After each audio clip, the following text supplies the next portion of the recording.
और जहाँ तक बात है कि कोर्सेज की, तो मैंने खुद ही फ्री में पूरी पढ़ाई करी। मैंने कभी सोचा भी नहीं कि मुझे पेड कोर्स लेना चाहिए। आज के टाइम पे आदित्य रंजन सर है या गगन प्रताप सर है या अभिनय सर है, इन लोगों ने पूरी, तो वो एक आग आपके अंदर होनी चाहिए कि मेरे को करना है तो मेरे को जितना टाइम मिल रहा है मैं पढ़ूंगा ही। तो मैंने तो अपने टाइम पर बिल्कुल कोई फेस्टिवल्स उस तरह से एंजॉय नहीं किया है, और कोई शादी वादी में जाना, ऐसा नहीं कि जबरदस्ती कर रही थी, क्योंकि मेरे अंदर था कि भाई अगर मैं टाइम वेस्ट करूंगी तो ये वापस नहीं आएगा मेरे पास। तो मैं जितना टाइम मिल रहा था मैं पढ़ती थी, मैंने कभी घंटे देखे भी नहीं। लेकिन मैंने भी अपने घर में बगावत कर दी थी। मैंने कहा था भाई मेरे को नहीं करनी शादी, मतलब नहीं करनी, मेरी तो शादी तय कर दी गई थी, तो भी मैंने कहा भाई नहीं करनी तो नहीं करनी। सिलेबस कंप्लीट करने के बाद भी ऐसी बहुत सी चीजें हैं जो आपको सीखनी पड़ती है। अभी 2024 का एग्जाम है, 2023, 2022, 2021, एटलीस्ट 3 साल के आप देखोगे ना, सिर्फ उनके रीजनिंग का प्रैक्टिस कर लो। वो जैसे हिस्ट्री है तो उसके लिए अलग अलग टॉपिक की वीडियो देखने की जरूरत नहीं है, वो टाइम का वेस्ट है। तो कि आपको टेबल्स, स्क्वायर, क्यूब्स, ये सब अच्छे से याद होने चाहिए। चौथी चीज है कि कुछ चैप्टर्स के ना कुछ स्पेसिफिक कैलकुलेशंस होते हैं जो बार बार रिपीट करके आते हैं। एएसओ की जॉब ऐसी है जो मिनिस्ट्रीज में होती है, तो वहां पर टाइम बहुत ज्यादा इंपॉर्टेंट है। जैसे एक्साइज में मैंने सुना इतना टाइम का वो नहीं होता कि आप। थैंक यू सो मच, आप यहाँ पर आए। कैसे हो आप? एक बार ऑडियंस को अपना इंट्रो दीजिए। जैसा कि आपने बताया, मेरा नाम सुष्मिता शर्मा है और मैं 2020 बैच से एएसओ इन सीएसएस सिलेक्टेड हूँ, और आपका बहुत बहुत थैंक यू, आपने मुझे इंटरव्यू में बुलाया। ओके, चलिए तो शुरुआत आपके बचपन से ही करते हैं। जैसा कि मैंने अपने इंस्टाग्राम पे आपके भी देखा हुआ है कि आप एक नॉर्मल फैमिली बैकग्राउंड से बिलोंग करते हो, फिर आप वहां से तैयारी करके आप एएसओ बने हो। तो शुरुआत के बारे में थोड़ा बताओ, बचपन के बारे में, कैसा आपका बचपन रहा और शुरुआती पढ़ाई लिखाई कैसी रही है? सो बेसिकली मेरी जो शुरुआती पढ़ाई है वो मेरे होम टाउन से ही हुई है। मैं आसनसोल से, वेस्ट बंगाल में। तो वहाँ पर नर्सरी से लेकर के 10th तक की जो पढ़ाई है पूरी हिंदी मीडियम में थी, वहाँ के लोकल थ्रू सेंट मैरी कॉरिटी से। उसके बाद मेरा इंग्लिश मीडियम हो गया। मैंने साइंस स्ट्रीम लिया था, और उसके बाद मैंने बीएससी करी है, फिजिक्स ऑनर्स करा है, और मैं फिजिक्स में गोल्ड मेडलिस्ट भी रही हूँ। तो उसके बाद मैंने 3rd ईयर से प्रिपरेशन शुरू करी थी। उसके बाद आई थिंक 2-2.5 साल लग गए थे प्रिपरेशन में। उसके बाद मुझे सेकंड अटेम्प्ट मेरा सिलेक्शन हुआ एसएससी सीजीएल 2020 में। ये आपका सेकंड अटेम्प्ट था? हाँ। इससे पहले आपने कोई और गवर्नमेंट एग्जाम दिया? एसएससी की तैयारी करी थी, तो उस टाइम इतना सीरियस नहीं थी, सीएचएसएल का एग्जाम वगैरह दिया था, बट सीरियसली जो मैंने दिया था वो सीजीएल 2019 का पेपर दिया था, जो मेरा फर्स्ट अटेम्प्ट। सिर्फ सीजीएल के एग्जाम दिया और सीएचएसएल का दिया था? हाँ। ओके, ये शुरुआत कैसे हुई? कब आपको पता चला कि एसएससी सीजीएल से एएसओ बनते हैं, इनकम टैक्स इंस्पेक्टर बनते हैं, सब सारी चीजें? दोस्तों, आज का वीडियो स्पॉन्सर किया है ऑलिव बोर्ड ने। ऑलिव बोर्ड, जैसा कि आप जानते हैं, इंडिया का सबसे बड़ा जाने माने टेस्ट प्रिपरेशन प्लेटफॉर्म में से एक है। ऑलिव बोर्ड पे एसएससी प्रिपरेशन के लिए आपको मिलेंगे एग्जाम वाइज कोर्सेज, वो भी हिंदी और इंग्लिश दोनों लैंग्वेज में। इसके अलावा 700 से ज्यादा mock test, sectional test, typing test, GK के chapter wise notes, other preparation material भी आपको यहाँ देखने को मिल जाएगा। यही नहीं, ऑलिव बोर्ड ऐप पर आप हर घंटे फ्री माइक्रो मॉक लेकर आप कर सकते हैं अपनी तैयारी को और ज्यादा मजबूत। साथ ही हर शनिवार और रविवार को Oliveboard free all India live mock test भी कंडक्ट करवाता है। तो देर किस बात की, आज ही ऑलिव बोर्ड ऐप डाउनलोड करिए और अपनी एसएससी की तैयारी को नेक्स्ट। सो फर्स्ट ईयर की बात है, जब मैं ऐसे ही फेसबुक वगैरह चला रही थी, तो उसमें मेरी एक बंदे से बात हुई थी। उसने मुझे बताया था कि तुम्हारे लोकेलिटी में एक लाइब्रेरी है जहाँ पर कॉम्पिटिटिव एग्जाम्स की प्रिपरेशन होती है। तो उस टाइम मुझे पता भी नहीं था कि कॉम्पिटिटिव एग्जाम्स क्या होते हैं। फिर वैसे ही घूमते घूमते मैं एक दिन चली गई, क्योंकि बिल्कुल पास में ही लाइब्रेरी थी। तो वहां पर फिर मैंने सिलेबस वगैरह देखा एसएससी का, तो वहां से मुझे पता चला कि इतने रेप्यूटेड इसमें पोस्ट मिलते हैं। इनकम टैक्स इंस्पेक्टर की है, जीएसटी इंस्पेक्टर की है, तो ये सब काफी नामी गिरामी पोस्ट हैं। और इसका जो सिलेबस था, इंग्लिश था, मैथ्स था, तो वो सब मेरे स्ट्रॉन्ग एरियाज थे। तो उस टाइम तो इतना सीरियसली प्रिपेयर किया नहीं, बट हाँ जानकारी मुझे फर्स्ट ईयर में ही हो गई। अगर फैमिली बैकग्राउंड की आपकी बात करी जाए तो आपके पेरेंट्स क्या करते हैं और कैसा घर का फैमिली परिवेश कैसा है? तो मेरे पापा की फर्नीचर का बिजनेस है और मम्मी होम मेकर है। और मेरे घर का ही सबसे बड़ा सीन था, जो कि मेरे लिए बहुत बड़ा मोटिवेशन था, क्योंकि मेरा जो घर है वो काफी कंजर्वेटिव फैमिली है। तो जहाँ पर लड़कियों ने कभी जॉब का सोचा ही नहीं कि वो कर भी सकती है, उनके लिए हमारे यहाँ पे लड़कियों की शादी बहुत जल्दी करा दी जाती है, मतलब 20 साल 21 साल मतलब मैक्सिमम एज है। तो वैसे माहौल पर ये सोचना कि आप सरकारी नौकरी की तैयारी करो, क्योंकि सरकारी नौकरी हमारे जब में, अभी तो बहुत फास्ट हो गया प्रोसेस, उस टाइम था कि एक सीजीएल के पूरे प्रोसेस में 2-2.5 साल आराम से लग जाते थे। तो वो बहुत बड़ा डिसीजन था मेरे लिए, और काफी प्रेशर भी था जब मैं तैयारी कर रही थी। बहुत ताने भी सुनने के लिए मिलते थे, भाई अब शादी कर लो, इतनी बड़ी हो गई हो, ये वो। बट हाँ, ये है कि मेरा डिसीजन था, तो मैंने बहुत स्ट्रगल किया उस चीज में। तो वो मेरा सबसे बड़ा स्ट्रगल था कि फैमिली का उतना सपोर्ट नहीं था। बट मुझे लगता है कि जब आप एक बार डिसाइड कर लो और आपकी मेहनत जब दिखने लग जाती है कि हाँ भाई ये सही में बिल्कुल डेडिकेटेड है, तो फिर मेरी फैमिली भी मेरा सपोर्ट करने लग गई। तो ऐसा था। ओके, और फिर पढ़ाई कैसे शुरू करी अपनी तैयारी, जब आप सीरियस हो गए कि मुझे एसएससी करना है और सारा कुछ पता चल गया कि एसएससी से ऐसे एग्जाम देके आप ऑफिसर बन सकते हो, तो कैसे शुरुआत हुई? कोचिंग आपने करी या फिर कोचिंग के जैसे घर पे बैठ के पढ़ाई करी, लाइब्रेरी ज्वाइन करी, कैसा रहा शुरुआती जो वो था? स्टार्टिंग में तो मतलब मुझे पता भी नहीं था किसी कोई कोचिंग होती है, और हमारे टाइम पे इतना यूट्यूब चैनल भी नहीं था। बट फॉर्चुनेटली मैं जिस लाइब्रेरी में पढ़ती थी, मतलब जैसे जब मैंने ज्वाइन किया तो वहाँ पे मुझे एक लड़का मिल गया था जिसने 2-3 बार ऑलरेडी एग्जाम दिया हुआ, तो वो ऑलरेडी जॉब में था लेकिन अच्छे पोस्ट के लिए प्रिपेयर कर रहा था।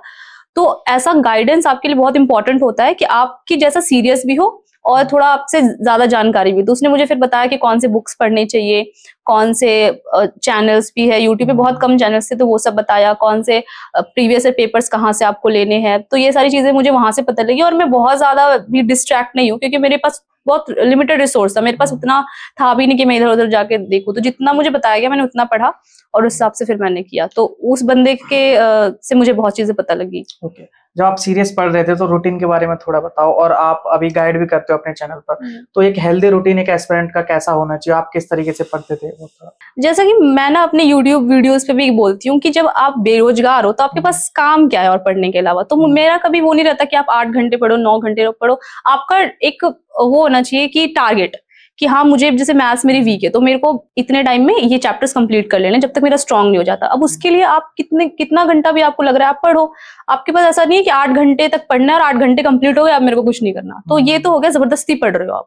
तो वो एक आग आपके अंदर होनी चाहिए कि मेरे को करना है तो मेरे को जितना टाइम मिल रहा है मैं पढ़ूंगा ही। तो मैंने तो अपने टाइम पर बिल्कुल कोई फेस्टिवल्स उस तरह से एंजॉय नहीं किया है और कोई शादी वादी में जाना, ऐसा नहीं कि जबरदस्ती कर रही थी, क्योंकि मेरे अंदर था कि भाई अगर मैं टाइम वेस्ट करूंगी तो ये वापस नहीं आएगा मेरे पास। तो मैं जितना टाइम मिल रहा था मैं पढ़ती थी, मैंने कभी घंटे देखे भी नहीं, लेकिन हाँ एवरेज में बोलूंगी कि 8-9 घंटे तो मैं पढ़ लेती थी दिन भर में। आपने अच्छी बात कही कि आप बेरोजगार हो तो आपके पास और काम क्या है ना, पढ़ाई के अलावा, लेकिन फिर भी बच्चे कंसिस्टेंट नहीं रह पाते। तो आपके पास ऐसी क्या सबसे बड़ी मोटिवेशन थी कि सबसे बड़ी इंस्पिरेशन नहीं मुझे तो घंटों बैठ के पढ़ाई करना है और ऑफिसर बनना है, तो उनको थोड़ा बताओ कि कैसे कंसिस्टेंट कैसे रह पाए? देखिए मैं ना अपनी वीडियोस में भी बोलती हूँ कि जब तक आपकी लाइफ में पता नहीं है कि आप कोई चीज क्यों करना चाहते हो। जैसे कुछ लोग क्या होता है कि टीचर्स ने बोल दिया, आपके दोस्तों ने बोल दिया भाई एसएससी कर ले, अब आपको पता नहीं है कि एसएससी में क्या है, ये करके मुझे क्या मिलेगा। जैसे कुछ लोगों का फाइनेंशियल बैकग्राउंड पहले से ही अच्छा रहता है तो नहीं आती वो मोटिवेशन। मेरे मोटिवेशन का बहुत सारा कारण, पहले मेरी फाइनेंशियल बैकग्राउंड इतनी अच्छी नहीं थी। दूसरी चीज कि हमारे घर में कभी किसी लड़की ने ये काम नहीं किया तो वो भी मेरे ऊपर एक मोटिवेशन था कि नहीं मुझे करके दिखाना है। तीसरी चीज कि मैं हमेशा से पढ़ाई में अच्छी थी तो मेरा हमेशा से शुरू से था कि मुझे हाउसवाइफ नहीं बनना, मुझे कुछ ना कुछ करना है। चौथी चीज कि मैंने ना घर पे बोल दिया था कि भाई मेरे इतने टाइम में हो जाएगा, तो वो एक इज्जत पे आ गई थी बात कि करना है। अब नहीं कर पाई तो इतना नाम खराब हो जाएगा, फिर ये तो स्टैब्लिश हो जाएगा लड़कियां नहीं कर सकती बस बोल सकती है। तो वो बहुत बड़ा मोटिवेशन था कि मैं एग्जाम में बैठती भी ना तो मेरे को लगता है भाई सबको दिखाना है। तो वो मोटिवेशन था बहुत, और आज करके दिखा दिया। हाँ। ओके, आपकी वो कतई जहर वाली स्ट्रेटजी पर भी हम आएंगे जो 2024 वाले बच्चों के लिए बहुत लाभदायक हो सकती है। उससे पहले अपनी पोस्ट के बारे में थोड़ा बताओ। एएसओ बनने का बहुत सारे लोगों का सपना है, और आप जब एएसओ बने नहीं थे उससे पहले एएसओ के बारे में सुनते थे कि ऐसे दिल्ली में पोस्ट है, वहां पे दिल्ली में रहने को मिलेगा ये सब, तो वैसा ही आपके जीवन में भी हो रहा है कि डिफरेंट जॉब जब आने में डिफरेंट दिख रहा है कुछ चीज वहां पे? बहुत डिफरेंट है। मतलब हम लोग जो यूट्यूब पे देखते हैं और बाकी चीजें, तो वो ना जब आप रियल में एक्सपीरियंस करते हो वो तो आप बस ऐसे ही बता देते हैं कि थोड़ा ओवरऑल, बट जब आप ऑफिस में जाते हो तो ट्रूली स्पीकिंग बहुत डिफरेंट माहौल रहता है। क्योंकि आप आराम से जी रहे होते हो अपनी लाइफ, जब उठना है उठा, जब सोया है सोना। आपको क्या होता है पढ़ना ही होता है और कोई जीवन में आपके स्ट्रेस नहीं होता, वही हमारे लिए मुश्किल हो रहा होता है। लेकिन जब आप जॉब करते हो तो आपको बिल्कुल टाइमली प्रेजेंट होना, और एएसओ की जॉब ऐसी है जो मिनिस्ट्रीज में होती है तो वहां पर टाइम बहुत ज्यादा इंपॉर्टेंट है। जैसे एक्साइज में मैंने सुना इतना टाइम का वो नहीं होता कि आप थोड़ा 10 बजे 11 बजे थोड़ा जा रहे तो सीनियर्स कोऑपरेट कर लेते हैं। लेकिन एएसओ में ऐसा है कि आपके जो सीनियर्स होते हैं वो काफी हाई लेवल के लोग होते हैं, मतलब आईएएस होते हैं, सीधे मिनिस्टर होते हैं। तो आप टाइम का वो नहीं कर सकते वरना आपको सीधे नोटिस दे देंगे, सीधा आपके ऊपर कोई ना कोई एक्शन हो जाएगा। तो टाइम का इशू है। प्लस जो लोग ऐसा सोचते हैं कि गवर्नमेंट जॉब में काम नहीं है या हम काम से बच जाएंगे, या कुछ लोग ऐसा भी सोचते हैं भाई हम सीएसएस ले ले ताकि हम यूपीएससी की तैयारी कर पाए, तो सब मिथ है। आपके ऊपर बहुत ज्यादा काम रहता है।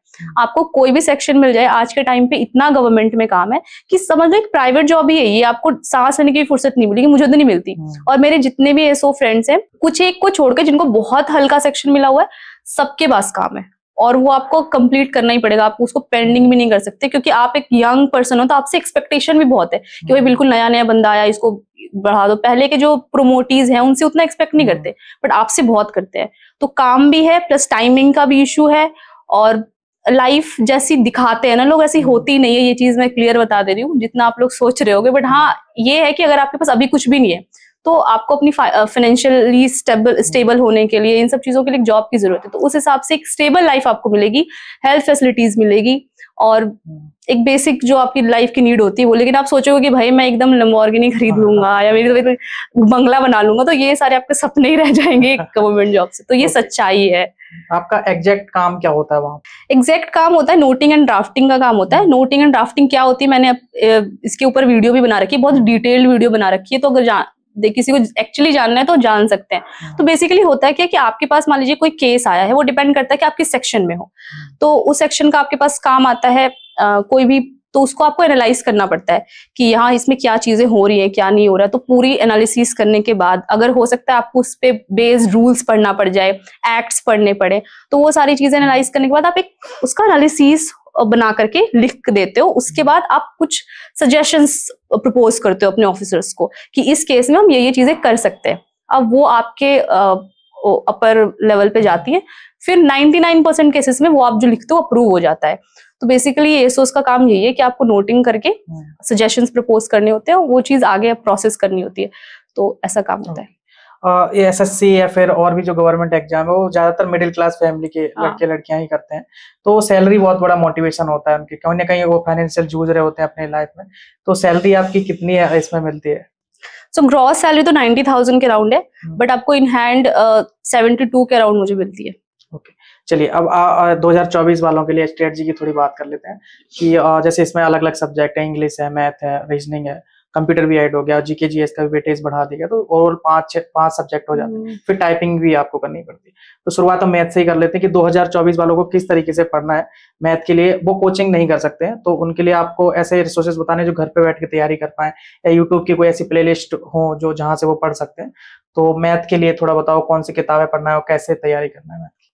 किताब के लिए तो मैं बोलूंगी, मैंने जहां से पढ़ाई करी थी, राकेश यादव सर की जो बुक आती है वो सफिशिएंट है प्री के लिए और बहुत हद तक मेंस के लिए भी।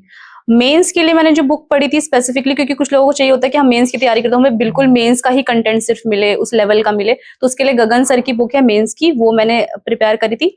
और जहां तक बात है कि कोर्सेज की, तो मैंने खुद ही फ्री में पूरी पढ़ाई करी। मैंने कभी सोचा भी नहीं कि मुझे पेड कोर्स लेना चाहिए।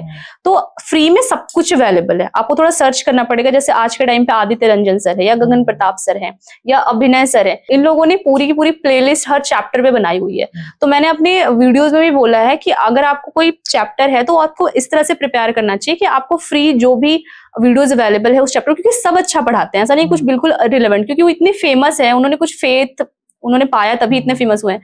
तो उनकी मान लीजिए आपको परसेंटेज चैप्टर, तो आप पहले वीडियोस देख लो, उसके नोट्स बना लो, उसके बाद उसको बुक से कर लो, फिर मॉक्स लगा लो। बस इतना ही स्टेप आपको फॉलो करना है। और कौन से बुक्स है, कौन से प्लेलिस्ट है, आप सर्च करोगे थोड़ा बहुत आपको मिल जाएगा।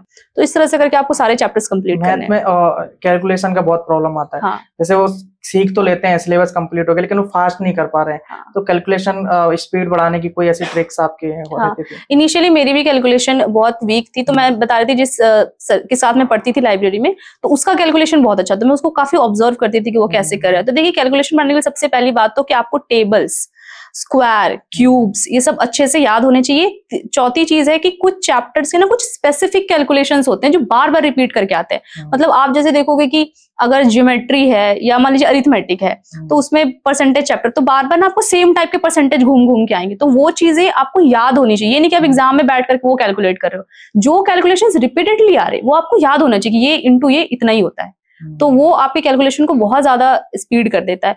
दूसरी चीज, आप सोचोगे कि सिर्फ कैलकुलेशन ट्रिक में सीख लूं और कैलकुलेशन स्पीड हो जाए, तो ये कभी नहीं होगा। ये आपका सिर्फ और सिर्फ प्रैक्टिस से होगा। कि कुछ लोग क्या करते हैं, मॉक्स में भी क्या करेंगे कि वो क्वेश्चन बना रहे हैं, उसके बाद ऑप्शन एलिमिनेट करके आंसर मार दिया। तो इनिशियली जब आप प्रैक्टिस करो तो पूरा कैलकुलेशन करो, ताकि आपकी कैलकुलेशन स्पीड बढ़े, और मेंटली कैलकुलेशन करने की कोशिश करो। हर चीज में आपको पेन उठाना ना पड़े। तो उससे क्या होगा, इनिशियली आपको जरूर लगेगा कि भाई नहीं हो पा रहा है, डर लग रहा है, भाई इससे अच्छा मैं कर ही लेता हूँ, पेन उठा लेता हूँ। लेकिन बिलीव में कि आप कुछ दिन लगेंगे, 1 महीने में आपका अच्छा हो जाएगा, अगर आप हिम्मत बांध रहे होगी नहीं अच्छा हो जाएगा। तो ओके, अब जीके जीएस की बात करें तो वो कैसे तैयार करना है? जीके के लिए तो मैंने हमारे टाइम पे इतना इंपॉर्टेंट नहीं था जीके, बट अब के टाइम पे इंपॉर्टेंट है। तो आपको मैंने बताया कि कोई जैसे हिस्ट्री है तो उसके लिए अलग अलग टॉपिक की वीडियो देखने की जरूरत नहीं, वो टाइम का वेस्ट है। तो आप ऐसा कर सकते हो कि हिस्ट्री के लिए मान लीजिए मॉडर्न हिस्ट्री आपको पढ़नी, तो मॉडर्न हिस्ट्री फुल वीडियो में, जैसे 8 घंटे की वीडियो, उसमें पूरा मॉडर्न हिस्ट्री पढ़ाया हुआ, तो वो आपके लिए बेनिफिशियल है, क्योंकि उसमें ना आपको आलतू फालतू की चीजें नहीं पढ़ाई जाएंगी। उसमें आपको वही important questions, previous year questions जो इंपॉर्टेंट टॉपिक्स है वही कवर कराए जाएंगे। तो आप बहुत सारी ऐसी वीडियो देखिए मॉडर्न हिस्ट्री का पूरा निचोड़। तो इस तरह की वीडियोस आप देखो, उसका नोट्स बना लो, ताकि आप बार बार वीडियोस ही ना देखते रहो, वरना उससे डिस्ट्रैक्शन होता है बहुत। नोट्स बना लो, उसी को बार बार रिवाइज करो। देन किरण की बुक आती है, सिर्फ एमसीक्यूज दिए रहते, तो उससे प्रैक्टिस कर लो। बस इतना करोगे आपका जीके अच्छा हो जाएगा। बाकी मॉक्स वगैरह में करते रहो। जीके में मोस्ट इंपॉर्टेंट है वो करंट अफेयर्स है, तो वो आप डेली बेसिस पर देखा करो। मतलब मैं तो डेली बेसिस पे देखती थी, मैंने कभी पीडीएफ्स नहीं पढ़े, क्योंकि जब आप डेली बेसिस पे पढ़ोगे ना तो होगा कि आपको क्रोनोलॉजी पता रहेगी। जैसे आज मैंने कोई न्यूज पढ़ी, अब 10 दिन के बाद उससे रिलेटेड कोई और न्यूज आ रही, तो आपको ना दिमाग में रहेगा कि हाँ ऐसे ऐसे हुआ था, तो आपको याद करने की जरूरत नहीं पड़ेगी। आप जब एग्जाम में क्वेश्चन देखोगे तो आप अंदाजा करके भी मार लोगे, अगर नहीं भी आता है तो अब मुझे लगता है कि वीडियोस इसके लिए देखनी चाहिए डेली। इसके लिए कोई बुक्स वगैरह मैंने कभी बुक नहीं पढ़ी करंट अफेयर्स के लिए। मैं राहुल मिश्रा सर एक हैं, जिनकी मैं डेली वीडियोस देखा करती थी, और 6 मंथ्स का कंपाइलेशन वो देते थे, तो वो मैं देख लेती थी 3-4 बार करके। तो मुझे कभी याद करने की जरूरत नहीं पड़ी, वो हो गई थी याद। जैसे ल्यूसेंट के बारे में बहुत से टॉपर्स बताते हैं, तो उसके बारे में थोड़ा आपको आइडिया है? ल्यूसेंट मतलब नहीं, लूसेंट वगैरह भी मैंने कभी नहीं पढ़ी है। तो जो स्टैटिक जीके होता है वो मैंने क्रेजी जीके ट्रिक करके एक यूट्यूब चैनल है, जहां पर उन्होंने ट्रिक्स के माध्यम से पूरा स्टैटिक जीके कवर कर रखा है। जैसे मान लीजिए मुझे जानना है कि फर्स्ट लेडी कौन थी इस चीज में, तो मैं बार बार याद करती थी, मैं भूल जाती थी, लेकिन उसमें उन्होंने इंपॉर्टेंट जितने हैं सिर्फ वही कराए, वो भी ट्रिक्स के माध्यम से। तो वो आपको बहुत लंबे टाइम तक याद रहेगी, तो आप ट्रिक्स के माध्यम से वहां से कर सकते हो। और नोट्स बना लो उनके। हाँ, नोट्स बना लो। अब इंग्लिश की अगर बात करें तो कैसे करना? इंग्लिश का तो मैंने इंग्लिश के लिए ज्यादा वीडियोस नहीं देखी थी। नीतू मैम की 2 बुक आती है, एक वॉल्यूम 1 वॉल्यूम 2। प्रैक्टिस के लिए एमबी बुक आती है कि प्रीवियस ईयर के सारे क्वेश्चंस दिए गए थे, तो उसको मैंने बहुत अच्छे से किया था। मतलब एमबी बुक तो मुझे लगता है मैंने 50 बार लगा लिया था। सेट को भी, प्लस उसके पीछे जो पूरा वोकैबुलरी का दिया रहता है वो भी, सब कुछ अच्छे से किया था। उसके बाद मैंने जो क्वेश्चन सॉल्विंग की वीडियोस होती है, जैसे मान लीजिए पिछले प्रीवियस ईयर क्वेश्चंस का जो क्वेश्चन समझा रहे उस तरह की वीडियोस की थी। ये नहीं कि अब मैं वर्ब पूरा देख रही हूँ 2 घंटे का बैठ के, ऐसे नहीं करती। क्वेश्चन सॉल्व करना मैंने वीडियोस में देखा था, तो मेरा इतने से ही हो गया था। तो इंग्लिश हो गया, जीके जीएस हो गया, और अपना मैथ हो गया। अब रीजनिंग और कंप्यूटर, इसके लिए कैसे पढ़ना चाहिए? रीजनिंग के लिए तो आई थिंक कोई बुक पढ़ने की जरूरत नहीं है, क्योंकि रीजनिंग में आपको प्रीवियस ईयर क्वेश्चंस ही आपको आते रहते हैं। तो आप क्या कर सकते हो कि जैसे अभी 2024 का एग्जाम है, तो 2023, 2022, 2021 एटलीस्ट 3 साल के आप देखोगे ना, सिर्फ उनके रीजनिंग का प्रैक्टिस कर लो। उसमें आप जहां फंस रहे हो, मान लो आप सीरीज के क्वेश्चन में बार बार फंस जा रहे हो, कैलेंडर क्वेश्चन बार बार फंस जा रहे हो, सिर्फ उनको आप यूट्यूब से सर्च करके देख लो कैसे किया जाता है। बस उन्हीं को बार बार प्रैक्टिस करो, और बाकी रीजनिंग की जो प्रैक्टिस होती है मोस्टली मॉक से होती है, तो मॉक में आप लगाते रहो, वो आपको हो जाएगा। बट रीजनिंग के लिए आपको प्राइम नंबर्स हो गया, या इस तरह के जो नंबर्स होते हैं, स्क्वायर्स होते हैं, क्यूब्स होते हैं, नंबर्स को तोड़ना, ये सब स्पीड में करना आना चाहिए, तो वो आपकी प्रैक्टिस से धीरे धीरे करके हो जाएगी। ओके, कंप्यूटर कहाँ से पढ़ना है? कंप्यूटर के लिए अरिहंत की एक बुक आती है, आप वो पढ़ सकते हो, या तो आरबी चैनल पर पूरा एक मैम है, उन्होंने पूरा सीरीज करवाया हुआ, उसको कर लो। मतलब मोस्टली तो सबने यही कर रखा है, क्योंकि कंप्यूटर का इस टाइम पर कोई बहुत ज्यादा सोर्स नहीं है, इतना इनफ है आपके लिए। अभी तो ये सारे सब्जेक्ट हो गए, लेकिन बच्चों को दिक्कत क्या आती है, जो लगातार कमेंट्स आते हैं, वो रिवीजन नहीं कर पाते। जैसे आज 10 दिन मैथ पढ़ लिया, फिर उसको भूल जा रहे हैं, फिर रीजनिंग पढ़ते हैं। तो आपका रिवीजन साइकिल क्या होता था? कैसे इन सारे सब्जेक्ट को एक साथ लेके चलें कि एग्जाम तक सारे सब्जेक्ट ही उनके अच्छे बने रहे, ऐसा ना हो कि 20 दिन बाद ये चीज भूल रहे? तो कैसे वो करना चाहिए? आपको करना क्या चाहिए, जैसे मान लीजिए आप अभी एक चैप्टर पढ़ रहे हो, जैसे मान लीजिए आपने अभी वोकैबुलरी पढ़ा 1 पेज, तो होता है कि दूसरे दिन हम दूसरा पेज पढ़ने लग जाते हैं। लेकिन आपको जब तक पहले वाला रिवाइज ना करो तो आप आगे नहीं बढ़ना चाहिए। आपको ऐसा लग सकता है कि भाई मेरा तो टाइम वेस्ट होगा, मैं पहले वाला करूंगा, लेकिन ये आपको बहुत ज्यादा प्रॉब्लम करेगा आगे, अगर आप पहले का रिवाइज नहीं कर रहे हो तो। वैसे अगर आप मैथ्स में आपने कोई चैप्टर अभी बनाया है, उसके आपने नोट्स बनाए होंगे वीडियोस वगैरह से देख करके, तो वो नोट आपको हर वीक रिवाइज करते हुए जाना है। फिर आप पूरा का पूरा बुक जो आपने अभी बनाया वो 1 महीने बाद आपको वापस बनाना है, क्योंकि जब इनिशियली करते हो तो आपको लगता है कि सब कुछ याद है, लेकिन 1 महीने बाद देखोगे ना तो आपको लगेगा कि बिल्कुल भूल गए। मेरे साथ भी सेम होता था, मुझे लगता था यार ये चैप्टर बनाया भी है कि नहीं, याद नहीं आ रहा। तो आपको रिवीजन हमेशा साथ में लेकर चलना है। जब आपको लगे, मान लीजिए आप मॉक दे रहे हो, उसके बाद आप मान लीजिए परसेंटेज चैप्टर में अटक रहे हो, और आपको पता है कि मैंने परसेंटेज कर लिया, इसका मतलब है आपको रिवीजन की कमी है। तो जैसे ही आपको लगे कि रिवीजन की कमी, तुरंत जाकर के उस चैप्टर को उसी दिन रिवाइज करो। तो इस तरह से करके आपको पता लगता रहेगा कि कौन सा रिवाइज करना है, कौन सा नहीं करना, वरना तो आपको हर महीने पहले के चैप्टर से रिवाइज करते हुए जाने हैं। आपने मॉक की बात करी, और मॉक बहुत इंपॉर्टेंट भी होता है इस तैयारी में। तो मॉक देने का क्या सही तरीका होता है? जैसे बहुत सारे बच्चों के साथ क्या प्रॉब्लम आ रही है कि वो मॉक देते हैं तो उनके नंबर कम आ जाते हैं, तो वो डिमोटिवेट हो जाते हैं। वो सोचते हैं यार मेरी तो अभी तैयारी सही नहीं है, मॉक बाद में देंगे, फिर से वो तैयारी में लग जाते हैं, मॉक देते ही नहीं है। फिर एग्जाम के कुछ दिन पहले वो मॉक देना स्टार्ट करते हैं। तो इसका क्या तरीका होना चाहिए, कैसे इसको एनालाइज करें मॉक को? सबसे पहली बात तो जब इनिशियल एकदम स्टेज पे आप तैयारी करते हैं तो आपको मॉक नहीं देना चाहिए, क्योंकि जाहिर सी बात आपके मार्क्स ही नहीं आएगा, इनिशियल स्टेज पे डिमोटिवेट हो जाएगी, भाई इतने मेरे कम परसेंटाइल आ रहे हैं। तो आपको इनिशियली ना सेक्शनल मॉक देनी चाहिए। जैसे मान लीजिए आपने आज कोई चैप्टर बनाया है, एवरेज का चैप्टर बनाया है, आपने उसको अच्छे से प्रैक्टिस कर लिया, उसकी नोट्स बना लिए, बुक से बना लिया। अब क्या है कि इस चैप्टर में आप कॉन्फिडेंट हो कि इस पे तो अब कुछ भी आएगा तो मैं कर लूंगा, तो अब आपको जाना है सेक्शनल मॉक एवरेज का। अब एवरेज का मॉक दे दो, तो इससे क्या होगा, आपका कॉन्फिडेंस बूस्ट होगा, आपको लगेगा भाई एवरेज मेरा अच्छे मार्क्स आ रहे, तो अब दूसरे चैप्टर में भी सेम करो, इंग्लिश में भी सेम करो, रीजनिंग में भी सेम करो, जहां पे आप जो चैप्टर कंप्लीट कर ले रहे हो उसका सेक्शनल मॉक दे दो। और फिर जैसे मान लीजिए अभी आपने सेक्शनल मॉक दे दिया, फिर एक हफ्ते वापस बाद उसी चैप्टर का सेक्शनल मॉक दो, तो इससे आपका रिवीजन भी होगा। और एटलीस्ट जब आपका 40% या 50% पूरा कंप्लीट हो जाए आपका सिलेबस, तो आप एक लेवल पे आते हो कि हाँ आप फुल मॉक दे सकते हो, तब आप फुल मॉक लगाना शुरू करो, तो वहां से आपकी इंक्रीज होने लग जाएगी फिर परफॉर्मेंस। ओके, ये हमने स्ट्रेटजी की बात कर दी, लेकिन अगर शुरुआत से फिर चले आपकी जर्नी में, तो आपकी फैमिली से भी शुरुआती दिनों में इतना सपोर्ट नहीं था तैयारी को लेकर, और लड़कियों को इतना सपोर्ट किया भी नहीं जाता था जैसा आपने बताया। फिर भी आपने बिना किसी कोचिंग के घर पे रह के लाइब्रेरी ज्वाइन करके आपने अपने दूसरे अटेम्प्ट में सरकारी जॉब ले ली। लेकिन बहुत सारे बच्चे स्ट्रगल करते हैं, 2-3 अटेम्प्ट दे लिए फिर भी सिलेक्शन नहीं हो पा रहा। तो आपको क्या लगता है कि ऐसी क्या आपकी क्वालिटीज रही, नंबर ऑफ क्वालिटीज की, उसकी वजह से आपका सिलेक्शन हुआ, या फिर एक एस्पिरेंट के अंदर ऐसी क्या क्वालिटीज होनी चाहिए, अगर नहीं है तो उनको डेवलप करना चाहिए ताकि वो जल्दी जल्दी एग्जाम क्रैक कर? देखिए, सबसे पहली बात तो मुझे लगता है कि फोकस होना अपने आप में सबसे बड़ी क्वालिटी है। कि अगर आप डिस्ट्रैक्ट हो जा रहे हो, मतलब आप अगर पढ़ने के लिए बैठे हो, आपके दोस्त आ जा रहे हैं 4 और आप कह रहे हैं चाय पीने चलो, आप चल जा रहे हो, तो ये सबसे बड़ा एक आपके लिए शोकेस है कि आपका एग्जाम क्लियर नहीं होगा। तो ये जो आपका मन करता है ना, उसको रोकना पड़ेगा आपको कि हाँ भी मेरा मन कर रहा है घूमने चले जाए, मेरा मन कर रहा है शादी में चले जाए, मेरा मन कर रहा है ये कर लिया। वो चीज अगर आप रोक पा रहे हो, समझो कि आपने 50% जंग वैसे ही जीत ली है कि आप अगर बैठ के पढ़ पा रहे हो तो ये बहुत बड़ी क्वालिटी होती है। दूसरी चीज की प्रिपरेशन का डिसीजन आपका खुद का होना चाहिए। ये बहुत बड़ी बात है कि मेरा डिसीजन मेरा खुद का था, तो अगर मैं नहीं करती तो सारी चीजें मेरे पर आ जाती। तो मुझे अपना प्लान खुद बनाना था, मुझे देखना था कि भाई मैं कहाँ लैग कर रही हूँ, नहीं कर रही हूँ। तो वो भी बहुत बड़ा फैक्टर होता है कि ये डिसीजन आपका खुद का होना चाहिए। तीसरी चीज जो है ना, आपको रिस्ट्रिक्ट करना आना चाहिए अपने कंटेंट को। ये नहीं कि भाई आज किसी स्ट्रैटेजी की वीडियो आ रही है मैं वो भी देख रहा हूँ, दूसरे दिन आ गई फिर वही देख रहा हूँ, तीसरे दिन आगे देख रहा हूँ, कर कुछ नहीं रहा हूँ।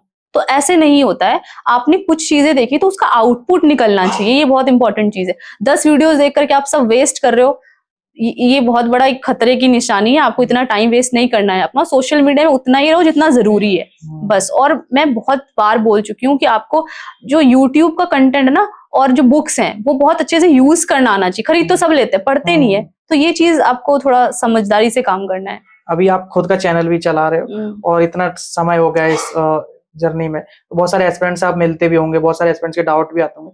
तो आप मेजरली क्या मतलब देखते हो कि कुछ कुछ ऐसी गलतियां एस्पिरेंट्स कर रहे होते हैं जो कि उनकी तैयारी में बहुत मतलब गलत साबित होंगी, उनका सिलेक्शन रोक सकती हैं वो गलतियां? जैसे क्या मिस्टेक्स आपने अब तक ऑब्जर्व करी कि उन गलतियों से बचना चाहिए एस्पिरेंट्स को? सबसे पहली गलती तो मुझे लगती है कि बहुत सारा कंटेंट अवेलेबल कर देना, कि बहुत सारे बुक्स ले आ रहे हैं लेकिन पढ़ कुछ भी नहीं रहे। कुछ स्टैंडर्ड बुक्स है किसी किसी सब्जेक्ट्स में, जैसे मैथ्स में 1 से 2 बुक है, इंग्लिश में 4 से 5 बुक है, बस इतना आप एक बार फिक्स कर लो। उसके बाद आपको उससे हटना नहीं है, चाहे जो भी यूट्यूबर आकर बोलते। मैं खुद अब यूट्यूब चैनल पे बहुत सारे बुक्स का रिव्यू करती हूँ, बट इसका मतलब नहीं आपको किसी अंधभक्त की तरह की कर लेना है। आप एक बार रिव्यू देखो, आपको सही लग रहा है कि नहीं कर रहा, अब उस हिसाब से देखो। जैसे 2024 वालों का एग्जाम है, तो अब ये नहीं कि आपके पास अभी ही टाइम है कि आप चेक कर लो कि आपको कौन सी बुक्स पढ़नी है। ये नहीं कि आप आधा प्रिपरेशन कर लो उसके बाद चेंज करो। जो करना है ये सब इनिशियली करना है। एक तो पहली ये गलती है।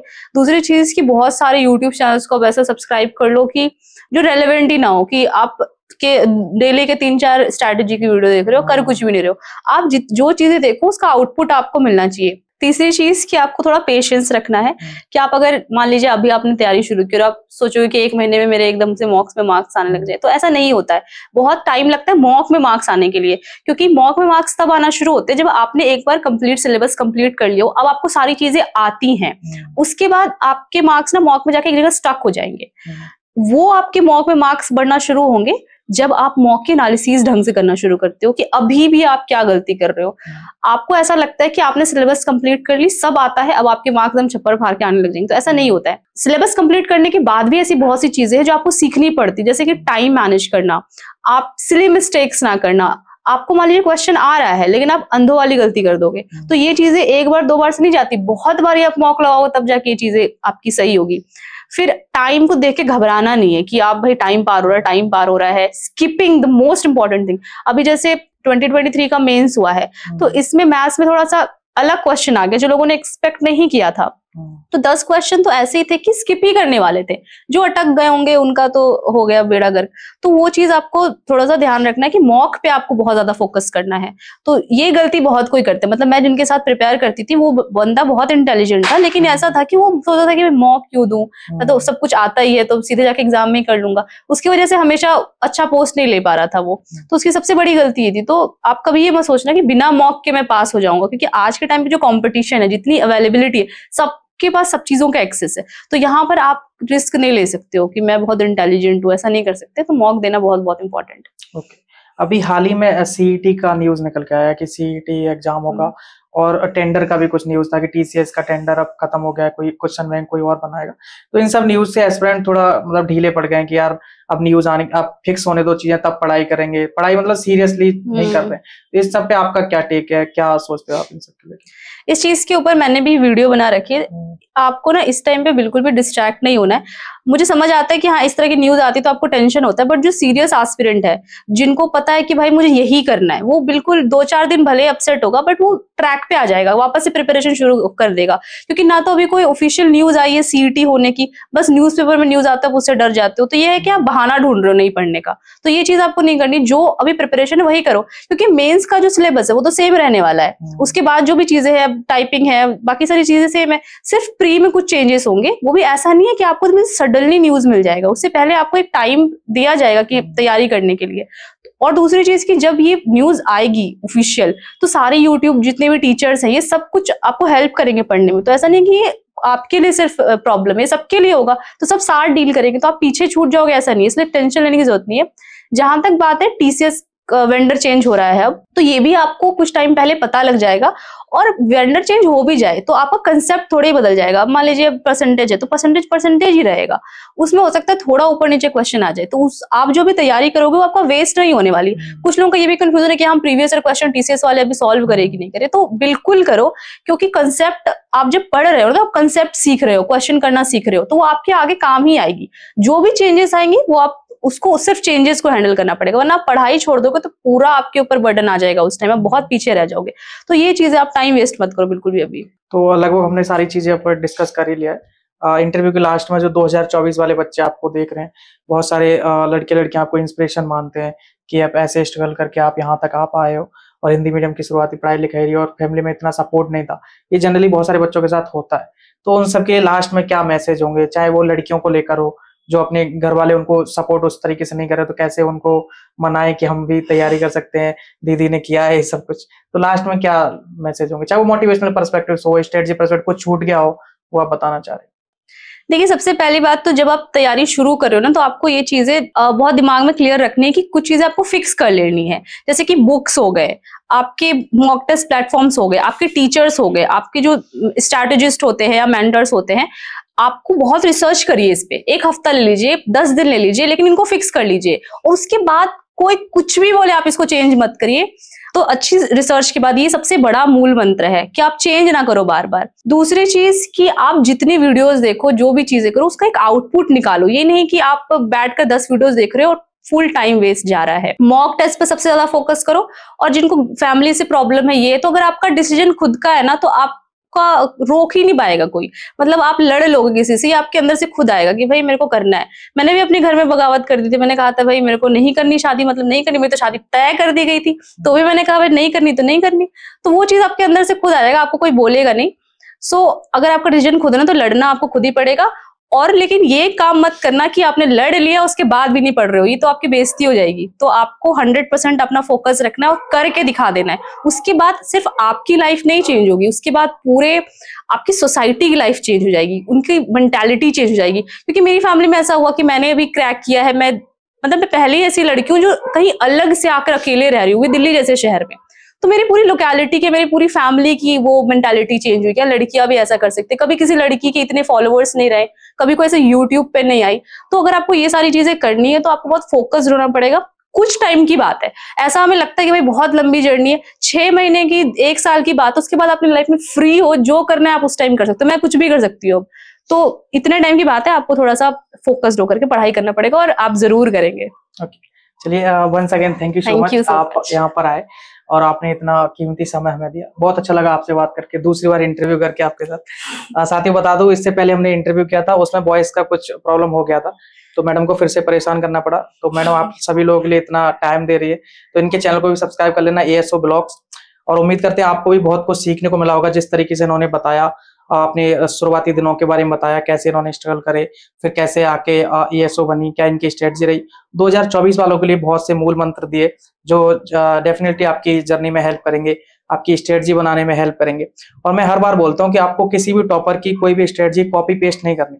सबके सर्कमस्टांसेस अलग होते हैं, सबकी कंडीशंस अलग होती हैं, तो उस हिसाब से सबकी स्ट्रेटजी भी अलग होती है। तो आपको रेफरेंस लेना है, चाहे वो मोटिवेशन पर्सपेक्टिव हो, चाहे वो स्ट्रेटजी को लेकर हो, किताबों को लेकर हो, जो आपको बेस्ट लगता है वो आप करो। रेफरेंस आप ले सकते हो, इसीलिए आपको टॉपर स्टॉक कोई छोड़ना नहीं है, देखने सारे हैं, ठीक है। क्योंकि अब वो समय कहीं ना कहीं और यूज करोगे आप, 10 मिनट 20 मिनट मोटिवेशन फैक्ट्री बताओगे तो कहीं ना कहीं मोटिवेशन मिलेगा और आपकी जर्नी कुछ आसान होगी। तो यहाँ तक वीडियो देखने, thank you so much, bye bye and take care.